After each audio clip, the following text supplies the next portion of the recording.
every morning I would wake up and just be like, another day, another dollar, another opportunity to be great. That was the beginning of that, and that was just sort of like my mantra. Like every morning, do something that makes you 1% better.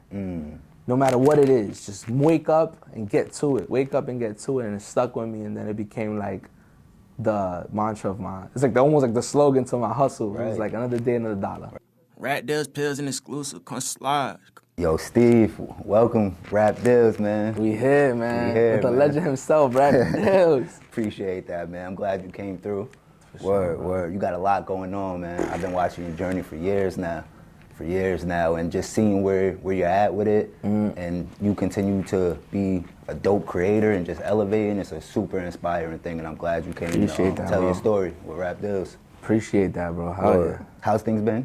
Good, man. We here. So we're alive. So that's already the first step. Yep. So we're here and alive, and we doing our dreams, man. We living our dreams. For sure. I'm grateful. Man. Grateful. Where are you from originally? Harlem. Harlem / South Bronx, but Harlem pretty much. Okay. How was it growing up in Harlem? It was fun. It was dangerous, but it was fun because it was like once you understood how to navigate in the hood and understand the blocks and the dynamics of the dangers, then it's like nothing but fun. You know, so playing tag outside, and there was no phone, so it was like tag, manhunt, playing ball outside, and learning how to just navigate in that setting. And it was mostly just fun. So, fun. Were you influenced by the things that were around you, or were you the type to really like be in your own world, and or did you have a tight family base or tight friend base? Like how was it? Who? Yes. Type of things influenced you? Yeah, so the streets per se influenced it taught me more than influence. It taught me how to move. It taught me what to avoid, but to not get into and see other people doing things that like, when I grow up, I ain't gonna do that because that doesn't really work. But I see that this works. So in that essence of things, I learned how to like maneuver, and then my family's always been tight-knitted, so they always told me to move right, you know, be respectful, be genuine, lead with love.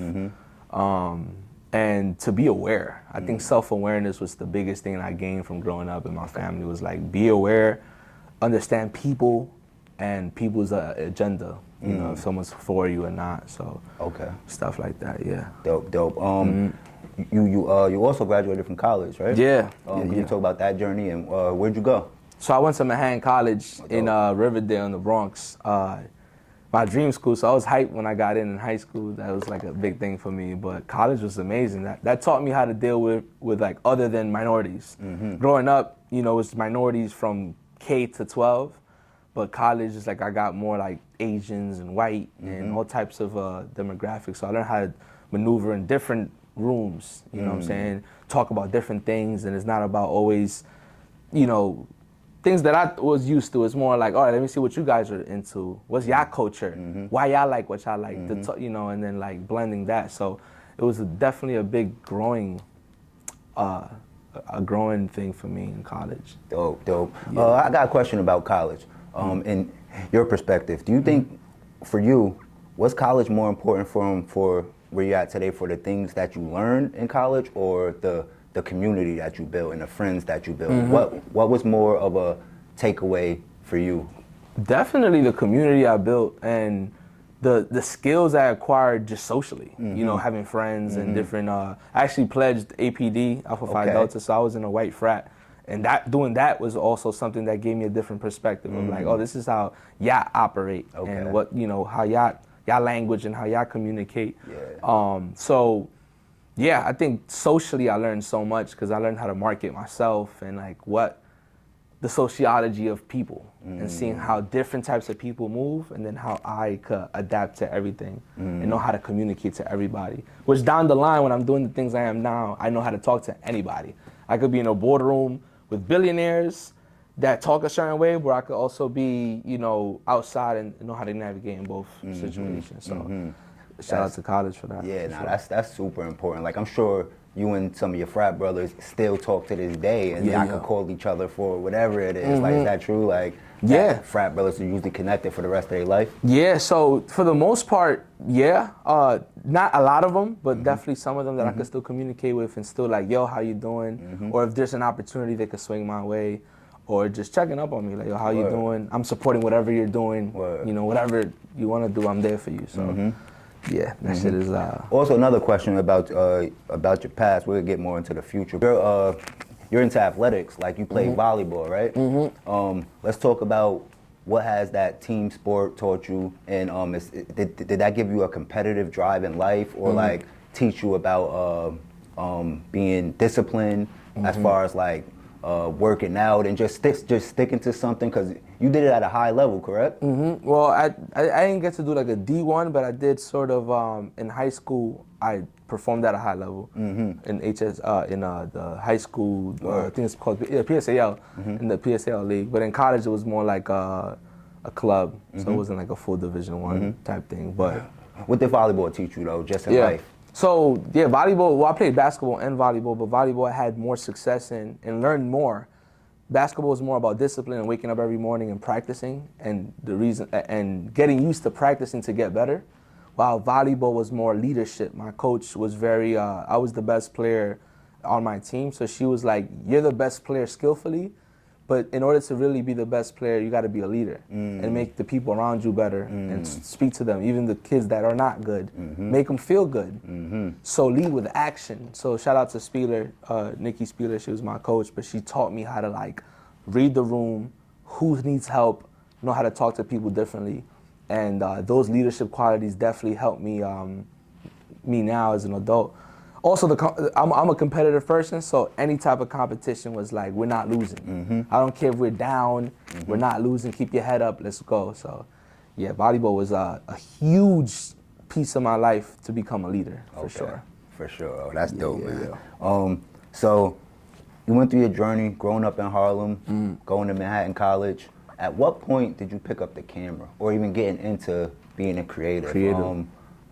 From doing my research, there's somebody named, I think his name is David, I don't know if I'm saying his name wrong. Did he inspire you to pick up the camera, or was it something that you was already into? Like, would you talk about your first journeys of picking up the camera? Yeah, so Dave is one of my best friends from childhood, and he had picked up the camera first at 16. And I remember at the time, I've always done creative things throughout my life. It wasn't a camera per se, but I never tapped into my creative ability till later on in my life. When I graduated school, he opened up a wedding business, and I wanted to do the marketing for his business. I was like, I want to grow with you. Like, let's do this entrepreneur shit, which smacked me in my face real quick because this shit is hard as hell. But it wasn't what I wanted to do. We're bumping heads, and we just didn't meet eye to eye into the vision. So that once that stopped, I was depressed because I didn't know where to go. I was 22 years old, didn't know which direction. My family wasn't really jacking me because I didn't get a job like they wanted me to. So I'm like, I'm not going the traditional 9-to-5 route. And then I ain't have a plan. So they're like, we failed with you. Like, what's wrong with you? Why are you not doing anything? And in this period of depression is where I started trying things out. So I started writing poetry, rapping, trying to produce. I picked up the camera to vlog, and that's the one thing when I picked up the camera to vlog, sort of it gave me, that self-expression made me feel good. And I'm like, let me do this again. And I liked it. And I did it again and again, and it gave me this like therapeutic feeling. And that was the spark. And then I had this passion to keep getting better. And then I was like, something about the camera and editing gave me a feeling that was like nothing else at the time. So I kept doing it and fell in love with it. And then once I fell in love with it, I just like put my head down and kept going. That's amazing. So you're self-taught with the camera. You didn't go to school for videography or camera work. Yeah, it was just sort of out of depression. Okay. Out of like, I need something to help me right now. And within 2 months, funny enough, it was like December. No, I picked up the camera like October, November. And then by like December, I got an opportunity. What was that? It was like, it was Herb. Herb is a marijuana media company, marketing company from Toronto. And they loved, we had mutual friends, but they loved the type of content I was producing. So they was like, yo, we would love for you to do content for us. And I was like, me?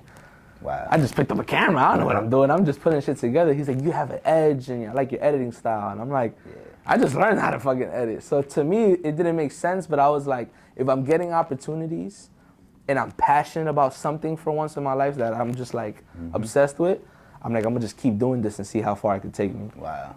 And then, yeah. Wow. And then everything just went from there. You you started with, and I don't know if you still say it, but you used to say another day, another dollar. Yeah. Could you like explain that and like just the meaning of that?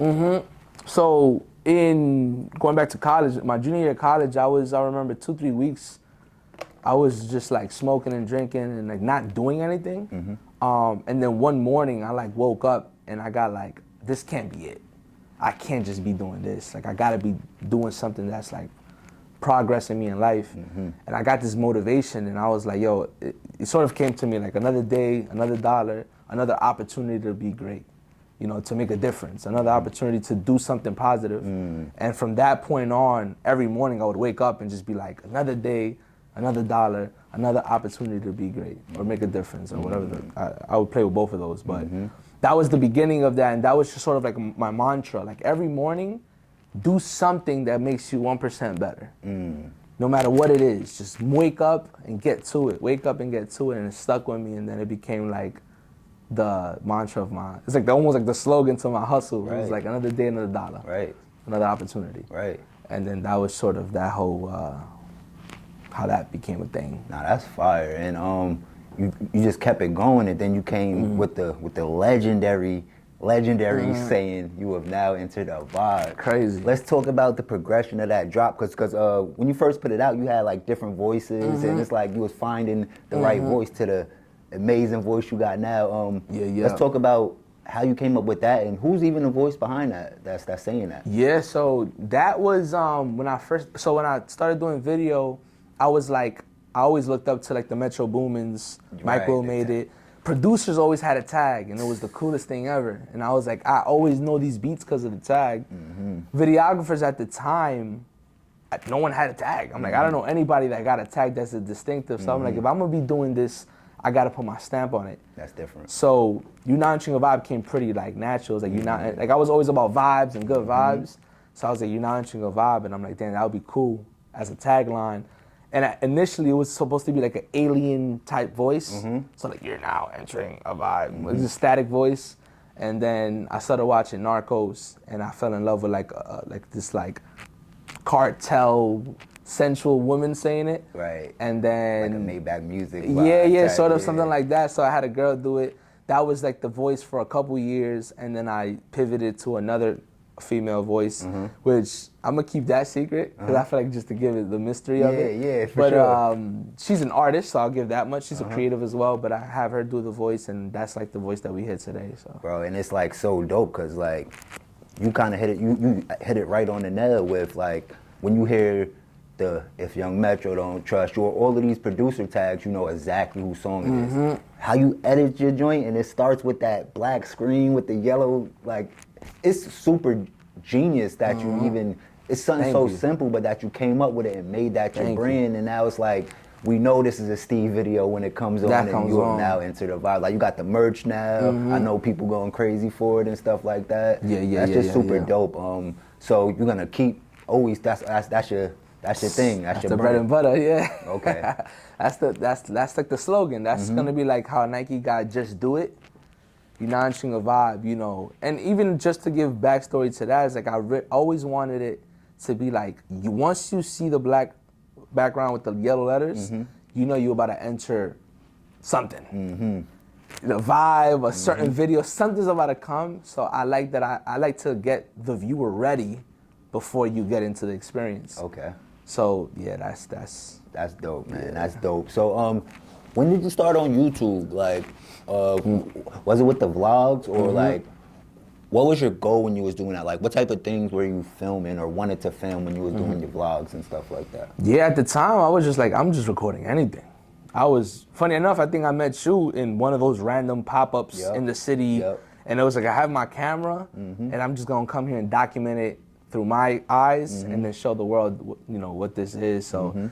If it was the 2 Chainz event when he dropped, I think, that album. I think that's what it was. I think it might have been there. It was any pop-up, literally. We was popping out. Anything. Literally, it was like, and I had met somebody that like, I told them like, if you got any events that are going on in the city, let me know, and I'm just pulling up. With the camera, get in there, document it, interview people, and then just do that. So initially was that, and then it progressed into like sort of my day-to-day show, like try to show like what I do. with my friends or something, and then the latest iteration of it has been a documentary style vlog where it's like it tells my story in a vlog form. So I got 2 episodes that show like this is what happened in college, this is what happens when I left college. I stopped there because I didn't continue it, but you know, whenever I get back to it, it just add on to it and show people the journey as I'm doing it. Yeah. So that's how I look at my vlogs now, sort of in a sense. I mean, I definitely felt that was hip hop that drove you and stuff like that. And what you're doing for the city at the moment with the One Train vlogs, bro. Nutty. I remember 2018, you hit me up like, bro, I'm doing this cypher. And it's just so dope to see something you've been working on and doing for so long. Even though it took that long, it's getting the attention finally that like you stuck to it, and now it's like the biggest thing in the city that's happening. Like the coverage from Complex, from this, from that. Like, let's talk about the ciphers that you're doing, and how that even came about from start to now, and the attention it's getting.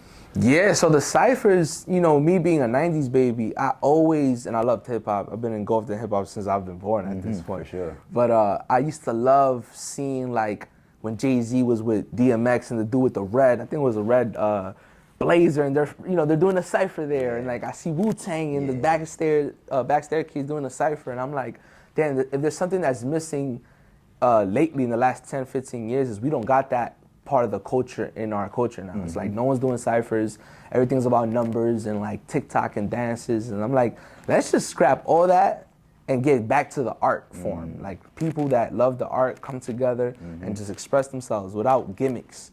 So a couple years ago, I started with just ciphers in general. I'm like, I think it would be cool to do a cipher, just bring people together and let's just do something. And then I was like, nah, let's even take it even more grittier. I grew up on the one train, went to all my schools from college, middle school, elementary school, on the one train. Let's do this shit on the one train.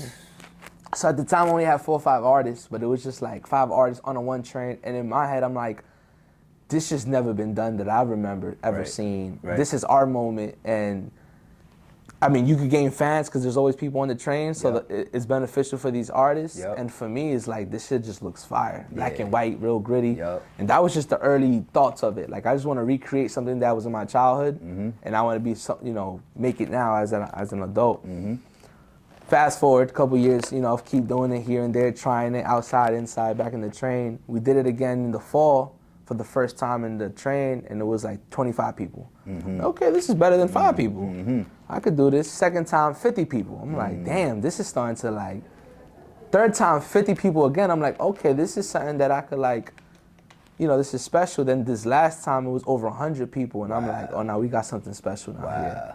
This is starting to become now like, and ultimately, like where I see everything going now is how can we build a community where we scrap the comparison, the competition of like hating and jealousy and enviness, and transition into love, unity, and sharing each other's work. You know what I'm saying? Upping each other. Because together we can move mountains. For sure. Individuals is just like, okay, you made it, but we're all here. For sure. But if like if one person makes it and then they pick somebody up, I don't know if you've seen that meme, like the one dude makes it out the cave, and then he finds the rope, pulls the rope down, brings the next person up, they find another rope, and then you just keep picking people up from the ground up. And that's sort of the mentality I have. Is like, okay, one person has made it to past a threshold, now I want to bring everybody up with me, and then these people bring more people. And if we move as a unit, then down the line, the percentage of us being successful is going to be more widespread. Instead of being 1 to 2 people, it'll be thousands of people. And that's how you start changing communities. That's how you really start changing the youth. Now the youth looking up to us, we're the cool guys now. Then that's how they move. We're going to move like this. And it's just this ongoing, legacy of, bond, of community instead of being individuals. So hopefully this is where things are gonna go. That's why I'm trying to shift the mentality, really snap that crabs in a barrel mentality where like, oh, you're making it, now I gotta pull you back down. Reverse it, oh, you're making it, let me push you until you can push me, and then we can keep going. So yeah, that's the overall idea of all this. Is like, I'm gonna keep doing, cyphers is just one thing, but it's gonna be like a plethora of like different pieces of content that are used as platforms for people to come in and make it. Come in and make it like a bungee board. Yep. And for me, I get fulfilled seeing other people win. It doesn't bother me. It actually makes me feel great seeing other people win. Yep. So I'm like, fuck it. If it feels good and it looks good and everyone is winning, then I'm gonna go hard. That has to feel good, because how you're doing it, you're not excluding anybody. Like, you're welcoming everybody. Come, like, you're posting it like you're a rapper. Come out. Come. And it's like, it's so dope, because like they say, I heard before, like, it only takes 100 people to make a song go viral. So say you have 100 people come to the cypher, because they're a part of it, every one of those people is gonna share it, and their friends is gonna share it, because their friends is going. It's like wildfire. It spreads. It's like wildfire, and you're giving. There's like this is how I'll be on it, but I see you're definitely on it like this, like because you know some of the biggest rappers and all of that. This that you're not like too focused on them though. You're focused on the underground. The streets is, in my opinion, the streets is where the attention is. Exactly. Once you got the streets, or like, not even necessarily the streets, but the underground behind you, then the bigger artists is gonna be fiending to be a part of it. They're gonna be fiending for it. Like, so how you're doing it is so dope, man. Yeah, and that's another thing I tell people when I like give a speech when we're there. It's like, listen, I got the biggest artists looking at my shit. They're looking at everything. They're co-signing behind closed doors. We love what you're doing. It's like, so there's that aspect of it. Like, I got the eyeballs on it. The platform has eyeballs that can change your life. 2, this setup is viral proof. We're on a train, doing a cypher, no cocky shit, but I'm shooting it, so it's gonna look fire. And I have a proven record to show you it's gonna be fire. It's free, and it's good energy behind everything. It's like, it's a no-brainer. So it's like, just do it, and all I got, like, I'm like a point guard. I'm like LeBron passing the ball, and all you gotta do is score. Like, dunk the ball. I'll give you the ball, dunk it. And I can give you 35 points if I just keep giving you the ball. So that's the way I sort of facilitate it. It's like, I'm setting everything up, just do your thing, that's it. And we're all gonna win. And it's like, for me, it's like, how many people can I make win? That's how I look at this. Like, an assist for me is like, all right, that person won, good, next. And just make thousands and thousands of people win. And yeah, man, it's a special thing right now going on in the city, you know what I'm saying? So I'm hype. I'm super hype. Salute to you for what you're doing for the city of New York, man. Because Thank you. Making that platform for artists to shine is just super dope, man. Anybody could have did it, but they didn't. They didn't, They didn't, and they didn't have the vision that you have to put it together. Like, you're on a world tour right now, and you're for you to still be focusing on up and coming artists and making it happen is so commendable. So just congrats and salute. How do you feel about like Complex and all of these people covering it though? Like, nuts, bro. That has to feel great. Nuts. It's funny because every time it got published, it was after I woke up from a nap. so I would wake up from a nap, crusting my eyes, I look at my phone, Complex posted. I'm like, Complex? Wow. Then it was like Rock the Bells just did yesterday. Wow. And that's LL Cool J's thing, so that was a huge thing. Pure. I got hit up by Fab Five Freddy, Wow. which is a pioneer in the game, and he gave me the cosign, and he's interested in coming to the next one, which I'm dropping it right now. No one knows about RapDillz this. Exclusive. So for anyone that knows hip hop, that's like a super pioneer from the past. So it's like to get them saying like, nah, you're bringing that energy back. They're probably like, yo, this is how we grew up. And it's like, damn, that's cool getting it from them. You know, obviously it probably wasn't LL that reposted it, but it's his platform that reposted it. So getting those looks is like, man, we're doing something special, and it's from a good place. It's from a loving place. It's not from like an agenda behind it. It's like, now we want to see people win, and somebody got to be the person. So if I'm that person, then so be it. Let's move this forward. So that's dope, man. Yeah, bro, that's it's fucking the power of being able to pick up your phone, say New York City, meet me here, and they come. Nuts, bro. I almost started crying. I ain't gonna hold you, man. I looked at my girl. We walked over, and I was like, it's 100 people in this bitch. The whole station is like, I'm looking at her like, yo, look at this shit. You couldn't even see the people in the back, and I'm like, going back. I said so, like. It's almost a little as a mindfuck, because again, the camera person is not the person. It's the person that documents the person. So it's weird, you know, like just subconsciously, like, I'm not used to that. I'm the person recording the star, or recording the person that could bring the people. So to be the person that is a camera person that could bring 100 people, now it elevates the videographer, or the camera person, or the photographer, like, and I hope that empowers more videographers to be like, you know what, man, we could do something special here too. So people don't like to credit us, you know what I'm saying? But we should get credit because we care more than everybody else, honestly, because we're the ones documenting it. So yeah, bro, it's a special time, man. It's crazy. That's dope. You hit on something for sure I want to expound on right there as far as like the camera person, not just being the person that's behind the scenes documenting it for another platform. You're documenting it for your platform. So you're the creator of the platform and the camera person. Why is it important for, you know, it's important to play your position as well. So if you're the cameraman, be the cameraman and do it at a high level. But why is it important for us videographers and creators to like make our own platforms at the same time and like just show our ideas and bring our creativity to life instead of like, oh, we just bring somebody else's ideas and creativity. 100%. Yeah, I mean, shit. Videographers and photographers, or people who, camera people in general, it's so many years of people not crediting us, not paying our rate. God forbid we get paid what we're supposed to get paid. We get low-balled all the time. You know, they want us to do everything with crazy turnaround time, you know, respond to all the corrections, and we're getting paid pennies. So it's like, it's good to finally see sort of like someone sort of, and it's not just one person, but a group of people that keep showing like, yo, we're valuable as well, and we deserve top dollar as well, and we give so much value, and we can change so much lives with the camera. So, yeah, man, it's just I feel like it's a revolutionary time for the camera person, and it's good to sort of show that like we're not just camera people, we're also creatives. We could be in front of the camera as well, and lead as well as camera people. We're not just the BTS person. We could be the BTS person, but the director that has the vision. You know, because if we can make other people look great, then we can make ourselves look great. You know, so hopefully this empowers other video and photographers, and hopefully this shows brands and companies and other people that, shit, pay us more, man. Fuck that. Pay us more. We're worth more. We're valuable. We should be getting paid top dollar. We're changing people's lives.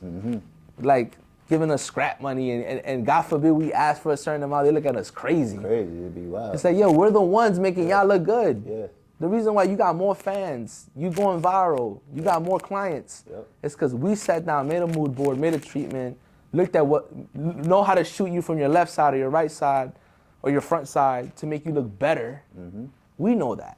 So, yeah, I could keep talking about that forever, but you know what I'm saying? Yep, and it's like that saying that always stuck with me where they was like, the reason I could shoot this content for you and turn it around in an hour is not because that's just what I'm able to do. That's 10 to 15 years of experience that allows me to be able to shoot this content for you, turn it around in an hour. Like, they're paying for the years that's in, not just because you're another person that picked up a camera. And stuff like it's that. For the reps. Like, listen, it's reps. It took 3,000 videos to know that this is the faster workflow. The best hard drives that could transfer faster, the type of internet I need, how to color something in 10 minutes instead of 3 hours. It took me 3 hours before. It took me 10 because I put a billion hours in to get to 10 minutes. So yeah, hell yeah, they gotta pay for the experience. They gotta pay for the experience. We already suffered. Yeah, for sure. You know what I'm saying? For sure. Man, yeah. For sure. Super agree.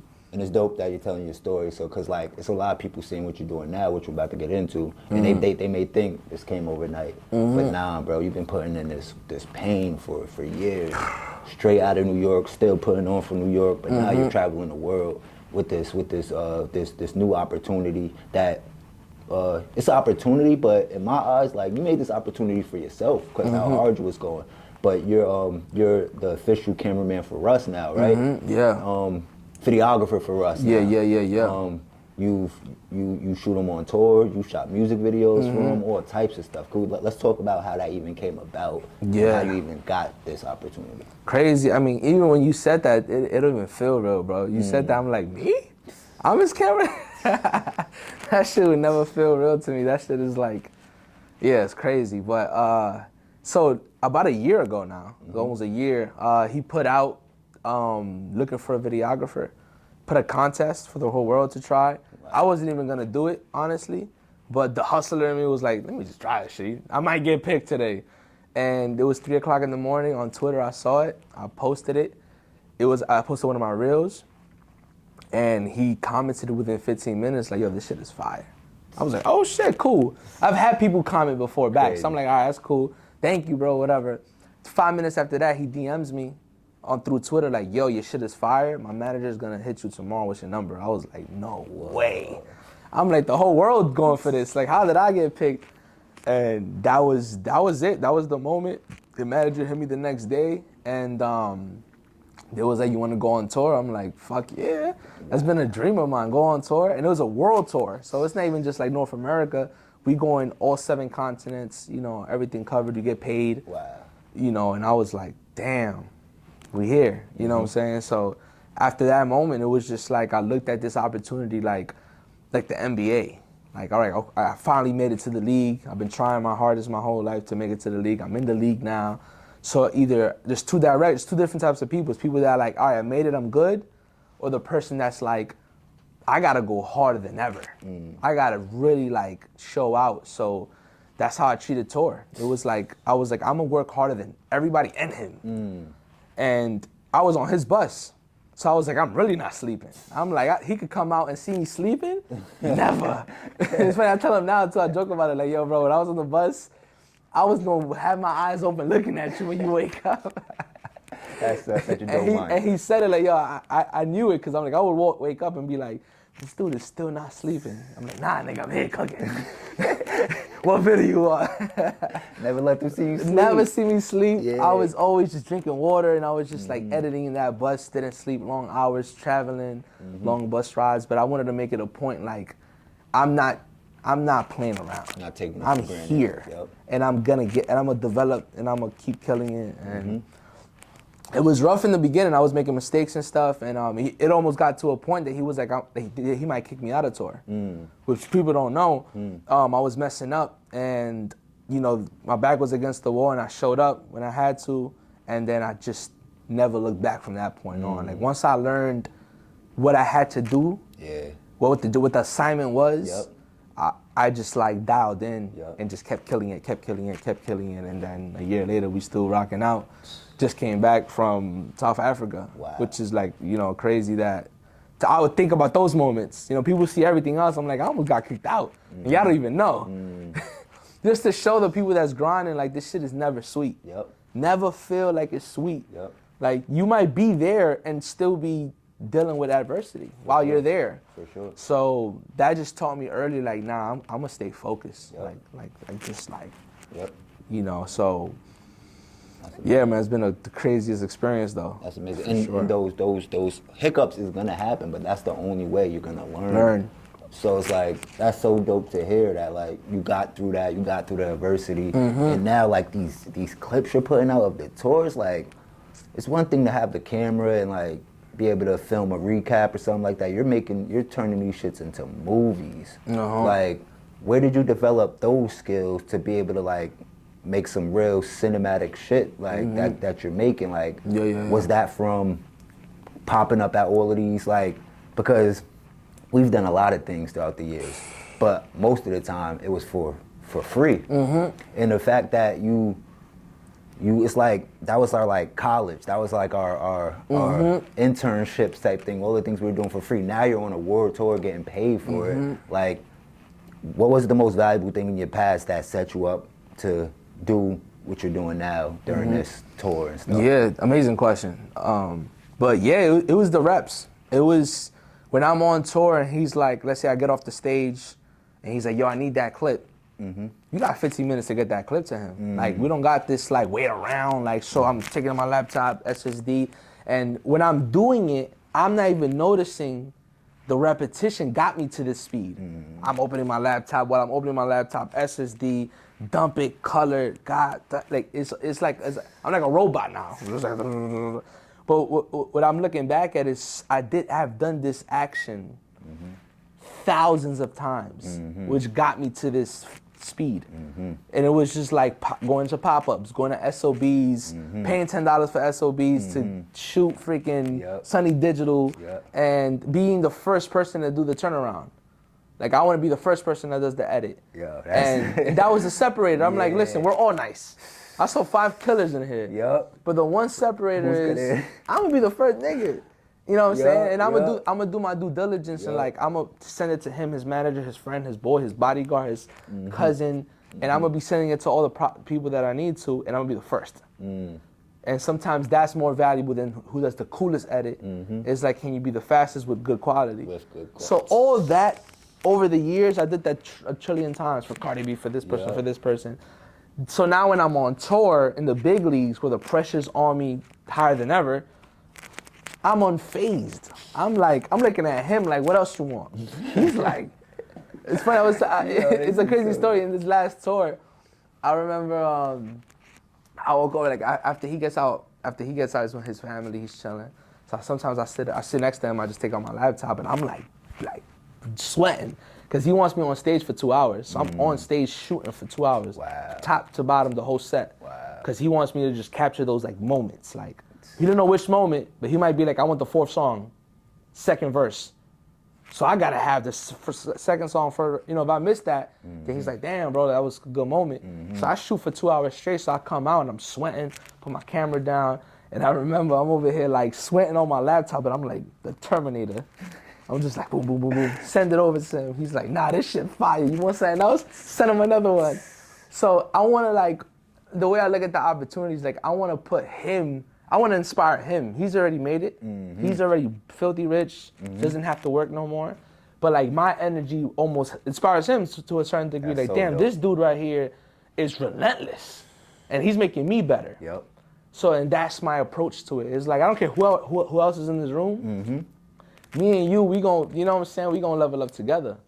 So that's always my mentality. And going back to your question, it's like, I got to this confidence and this relentlessness is because of the SOBs, the pop-ups, the, pizza zoos, the fucking, I did so much shit for free. I did, how many videos you think? Like 1,000 videos for free. Too many, I was broke. I don't even know how I did it, you know what I'm saying? $5 to my name, -40, I'm asking my girl for money. I'm like, I need $5. Get out of the negatives. So it's like, but I just have that belief to just keep going with it, so. Yeah, that's crazy, bro. Nah, bro, it's so ill. I can't wait till people hear this. Like, when you said the thing about being the first to get it out, that I felt that shit. Because I still do it to this day. We know, like, it's 10 videographers in the room. We all get busy. But the first person to put this recap, this out is, like, it's so important, and like you get a rush from that shit too. Super rush. Like I had to get it back when I moved back out here and like get my reps back up, like the muscle memory and stuff. But like, don't you get a rush? Like it's a race against time, editing this shit, and then it's like you put it out. You the first one, and if you got the best one out in the first one, bro, it makes you look even crazy. You got the coolest edit, and you're the first. It's like, you're different. And now to be doing it. Because it's so ill with Russ, he's an independent artist, so his machine is so important that everybody on the team plays their role to the highest level. So it's so dope that you're showing up the way you are, and I know he's seeing that shit because he knows, like, I'm sure he knows, like, every piece of this team is important. We don't have a big super machine to back doing things this up. and back, but y'all doing machine shit. Like y'all on world tours and like, so that's so dope to see. How is Russ as a person, and like, what's some things you've learned from him? Because he's a hustler, like one of the most talented too, bro. What's some things you learned from Russ? Incredible, bro. First things first, incredible person. I know he probably got flack throughout the years, but like, knowing him as a person, incredible person, like super, super top, like just a stud in every way possible, and then just like a genius. Seeing him in person work, seeing his work ethic, and seeing his relentlessness to just get better. Even at his level, I'm like, damn, I see why. And I tell him all the time, like, bro, I see why you're at where you at, and why you gonna keep going crazy. It's because they don't see that you really about this life. When it comes to making music, producing, writing, like you really do it, and everyone around is that same energy. Like everyone cares about what they do. They're passionate about their craft. So being around him just motivates me to go harder, and he already made it. I'm still in that, like, trying to be on that level. So yeah, bro, it's just like crazy how he's moving at that level and still moving and still hungry, which makes me even hungrier to go stupid hard. So yeah, man, he's amazing. And a genius too. I feel like people don't speak about it enough, the type of work he does and how he does it, at the frequency he's doing it, you know, without a backing. No label, just like fan base, independent, you know, so I got nothing but good things to say about him, man. He's amazing. That's amazing because, and I'm sure for you, the perception of things, like people are seeing you on the road and all that. I know your whole family's proud of you. Your whole, like, everybody's proud of you and stuff. But how has the perception been, like your hometown, Harlem, the Bronx? How are they perceiving everything that's going on? Are they showing super support and proud of you? Are they expecting that are they thinking that you're in a certain position that you may be, but not yet in a certain position to be able to do certain things? Like, how is your community taking your recent successes and stuff? Yeah, I mean, there's been nothing but love. It's been love through the board. Just like, damn, like, you know, someone that we know that we grew up with is doing these things. So it's been nothing but love. I haven't gotten any, at least, hate in a sense of any type of, like, expectancy. Like, yo, you've reached a certain level, you should be doing this. I haven't gotten that yet. I don't think I'm gonna get that because of the way I move. I generally want to help. Trust me, if I had M's, the community is gonna feel that. Like, you know, the first thing, like, that's the reason I even want to become a billionaire is because, you know, I already have, like, so many things I want to do to help the community, from, like, opening studios around and, like, freaking turkey drives, but doing it in my way. Like, not just a simple turkey drive. I want to, like, rent out a fire truck, go through the city and give out turkeys and make sure that the whole building is fed, my whole block is fed. Dope, you know, get a matte black G-Wagon, matte black G-Wagon truck to go through, like, the entire New York City with a big Santa bag and give out PS5s.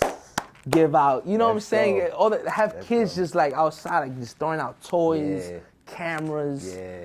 Like, grants. Like, I just want to do so much cool shit that it never been done before. I just don't got the funding to do it yet.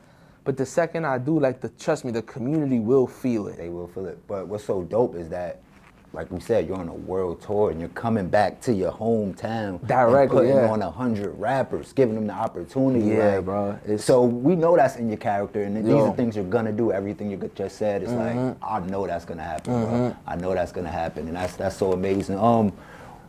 Will you ever get into, you may be already doing it, will you ever get into mentoring, like, into mentoring somebody and, like, putting a young dude under your wing 100%. And showing them everything you know with the camera? Hell yeah, 100%. I'm actually gonna do, I was supposed to do, funny enough, ironically.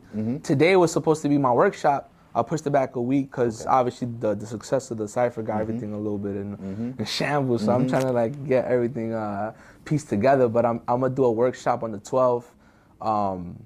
Where I'm gonna take 15 to 20 people to come and, like, learn from me. Wow. You know, there is a price to it, which I should have probably made it free. Now I'm looking back at it, but I'm like, the amount of value I'm gonna give, I'm gonna make sure it's worth every dollar, and it's still reasonably priced. It's not like it's overpriced. Right. And I'm just gonna give them all the game, how I edit, you know, how I got into it, what worked for me. And anyone that does subscribe to the workshop is gonna be in my, like, priority list. Whenever I have opportunities that I can't get to, I got you. You do photo? Genius. You know, I can't do Rolling Loud this weekend. I got 2 people. Hey, y'all do Rolling Loud. That, you know, I know people want to do Rolling Loud, a festival. Or I'm shooting, let's say, a music video for Russ. Come BTS with me. Come assist. Just be in the room. That's so dope. That's priceless. So that alone is whatever like, number you put on that, it's like, it's like, and I'm gonna keep doing that to whoever signs up, and anyone that's interested. I want to keep giving game as I get it. Because I remember when I was, like, year 2, I will always remember this. I reached out to a couple of videographers that were ahead of me at the time, and I asked them, how did you get these opportunities? How you get paid? At the time, I wasn't getting paid. How do you get these paid gigs? And they just left me on red. And that always, like, I screenshot that, and I remember that. I was like, yo, when I get to this position, I will never not help somebody that's asking for game and has talent and has potential and wants to learn. Yeah. So that always stuck with me, and I'm like, now when I get in position, I'm gonna be looking for who wants to know. Like, you want the info? Like Oprah, I'm like, you get the knowledge. You get the knowledge. You get the opportunity. Everybody gonna win. That's so amazing, yeah, I'm on a mission with that, man. Everybody gotta eat. That's dope. There's no way around it. And like, besides the talent and the hunger, you had the mindset. Like, so, you know, young kids, there is young kids like has the mindset as like people our age do and did and stuff like that. But what's something you want to see that a young up and coming creative, what's a mindset or an attitude that they could have that like you'll get from them where you'll be like, I'm putting this young boy under the wing. Like, what type of energy do they gotta have? Not faking it, but like, what's a genuine energy they gotta have to catch your eye and be like, nah, I'm gonna help this young man out, like young woman, young man, whoever it is. Yeah, for sure. I mean, hunger, want to learn, just like I want to learn. I want to ask questions. Someone that's curious, asks a lot of questions and wants to learn. Two, just being a genuine person, being good-hearted. You know, leading with love, leading with just like, you know, almost like when we're young, when we're little kids, like we have this like innocent curiosity of the world. Yep. So almost have like a little bit of that before your craft. Like you just want to like learn. And caring about the next person, man, I think is very important to, as you learn and as you get better in whatever you do in life, you should always want to hand it back down. You know what I'm saying? Have that tendency of like, I learned, but I want to show somebody else and show somebody else. So if they got those qualities, I'm like, come over here, like, come rock with me. I'm gonna put you on, and then you could pass that on. Don't hold it, because blessings got to get passed on to the next person. So yeah, if they got those qualities, then it's up. Like, come fuck with me. And like, because what we do, our craft, it's an expensive craft. It's an expensive hobby, but there is tools and opportunities out here. So like, let's talk about how important is the equipment, which is important, but like, say it's somebody that just got their phone and a tripod, like, what's your opinion on like somebody just starting out and using the tools that they have at their access? 100%. I mean, we could start off with iPhones. Like, granted, equipment is important, for sure. For sure. But let's say for people that don't have money in the beginning to get equipment, and I was in those shoes too. I was using a vlogging camera for a year and a half before I got blessed with another camera. So learn the craft. Learn composition, understand ISO, aperture, f-stop, understand angles and what angles do. You know, if you look at something up, it's more dominant. You know, you're more vulnerable, but if you look down, you're more dominant. Understanding like the psychology of the craft.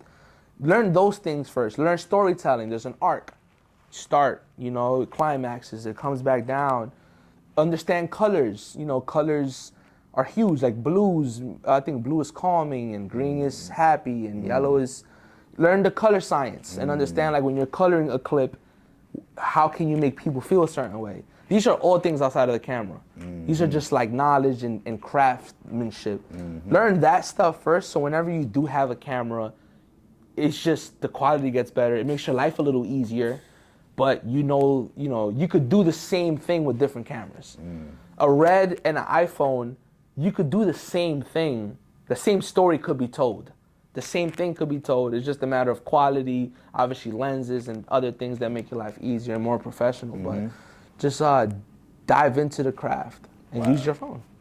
And you're gonna show that, like, you know, you're gonna show something fire. You could create fire with a phone. So it's okay if somebody just has a phone or like a not too expensive camera. Like, use that shit. Perfectly fine, especially when you're starting up. Like, get to know the craft. You're gonna build up, save your money, get a little camera, and then you'll get clients in that level. And then as you get bigger cameras, you get higher clients, bigger clients, and you keep going from there. It's like a ladder. So what's something you could tell a up-and-coming videographer creative like about editing? Because your edits is super fire. Thank you. What route did you take to learn those? Was it YouTube videos? Is there a certain YouTuber that you watched? Or like, what was your process of learning how to do these crazy edits? Well, editing started really from I would say it starts with your mind first. You know what I'm saying? Like before you see the effects and everything else, I always had a very abstract mind of a video. Like I always wanted to do things that didn't feel that like it was untraditional. It was like you shouldn't do this, but I like it. So it starts with your mind. Like if you see a video, you want to do it in a certain style, in a way with a certain edit. It starts with your mind, and then as you I learned everything from YouTube University. So I just Googled like this effect, this effect, this effect, this effect, this effect, and anything that I saw that I didn't know how to do, I Googled it, learned it. So it was just like a whole bunch of that of like. Just kept Googling things to learn new different ways. Yeah. What helped me also is I developed this theory called Google one thing each day for 90 days and you will learn 90 things. Wow. So every day I Googled something new. So I learned 90 things in 90 days. So my editing went from 0 to 90 in 90 days because I just learned, applied. So that's how my editing really the technical got up there because I kept doing repetition through months. And then my creativity in my mind and my eye is what really gave it that like, this is just some other shit. Yeah. You know what I'm saying? So, yeah, it's a combination of those two things. That's some very valuable stuff right there for sure. Like, yeah, you bodied that. And let's talk about the business side of it. So, like, well, it's kind of to go back, but not to go back. I think what makes your video so different is that you have a unique, it's unique. And that might be one of the things that caught Russ' eye. Like, it's a lot of people that do videography, but you having your tag in the beginning and like your branding way and like the sound you use, the feel me? How does a creator find their style without copying off the next person? You could be inspired by the next person, but how does a creator find their style or their niche? It goes back to like your intent.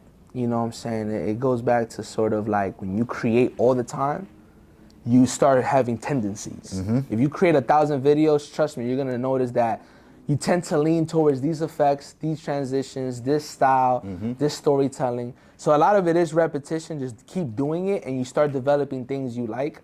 And then we're all different. So everyone has a different eye, a different story. So your story naturally starts to like spill over in your work. And a combination of like repetition and your story with intent starts crafting a style. And it's like, this is my expression and how I do it. And it might have a couple things that are inspired by different people, but only I do it the way I do it because it's me and it's my eye and my story. So yeah, that's pretty much how you develop a style. You gotta keep doing it. You gotta keep creating. Yeah. It's something that you don't create a style with 10 videos. You need 1,000 minimum. If you don't got 1,000 minimum, you might not have enough to create a style. For sure. You know what I'm saying? And then the more you do it, like you do 2, 3, 4, 5,000 videos, you really have your own style. For sure. Because at that point, you've picked what you typically do. Yep. You know what I'm saying? So, yeah. This is amazing. Amazing advice, man. Amazing conversation. What's some milestones, what's some goals, what's some things that House of Muelz is gonna accomplish in the next 3 to 5 years? Like, where do you see yourself? What's next? For sure, yeah. I mean, first things first, keep working with Russ and keep like leveling him up. I approach our partnership and opportunity where I want to make him bigger than he's ever been and up him up. Same way I'm gonna up myself and hold myself in a higher regard. Regarding House of Muelz and the brand, the ciphers is going to be a worldwide thing. In 3 to 5 years, we're going to be, probably our own network. You know what I'm saying? We instead of being on Complex, we want to be in our own network, doing our own thing. People could tap in and do and see what we're doing and go on tour with the ciphers. I want to really like take it outside of New York, start with New York, and then do it a whole country tour, and then do a whole world tour, doing ciphers around the world and uniting people ultimately around the world. So that's one thing. I'm gonna be dropping more merch. I've done 3 collections, so that's something that I've really pride myself in getting merch and making sure people could buy something that they could hold with themselves. I call it, I'm like, we wanna create like a creative outfit. For creatives to have a cape and to create in, you buy art merch and you could create in it. You put that on, you feel like, damn, I could be myself and I can create. So, we really tailored everything, the whole brand is tailored into creatives. you know, House of Muelz is like a house of creatives, essentially. We want to make creatives feel comfortable with us, learn, get a network, get opportunities, and ultimately, you know, provide like the convenience to creatives. How Nike got athletes, House of Muelz got the creative. We'll take care of you with how you create. Dope. We'll give you the platforms, we'll give you the house, we'll give you the mentality, we'll give you the network, the community. So we're really focusing on creatives. And hopefully in 3 to 5 years, shit gonna be, you know, I don't know. It's so special. Every month things change so drastically, man. I can't even see how big it could possibly be in 5 years. I'm just, you know, so. That's an amazing vision you got for it, bro. That's an amazing vision, bro. Any last things you want to tell the people? Like your story, it's more to your story. Feel me? We're gonna have another conversation in a few years or a few months or however it go. But anything you want to leave the people with? Yeah, for sure. For everyone watching this right now, if you're an up-and-coming creative, in particular, everybody, but in particular, if you're a minority, and you feel like you don't got the right situation right now, you might be 18, 15 years old, your parents might be not there, your friends might not be the best inspiration, your environment might feel a little bit daunting, keep your head up, be stubborn about your dreams and what you want to do, and believe in your dreams. I know going for your dreams sometimes feels impossible. It still feels impossible for me, and I'm still doing it. But keep going for your dreams, believe in yourself, and yeah, man, just believe in yourself. Keep pushing forward. You know what I'm saying, for the youth. Amazing. And we here. We here, man. We here. Let them know where they can find you on. Come on, at Steve Muelz, Steve Muelz, at House of Muelz. That's the brand. That's the house. That's everything. And One Chain Cypher, we're doing another one in April. Okay. So just know that that thing coming. We won't have 300 plus people. We're gonna have a couple people come and make it special. We're elevating the experience this next one. So come fuck with us. And that's where it's gonna be announced at on your socials. Yeah, on my socials at Steve Muelz. So check it out on all platforms and shit, let's get rich together, man. Come fuck with us. Let's go. We're gonna get rich together. Come on. Yes, sir. Shout out. Thank you, brother. Fire.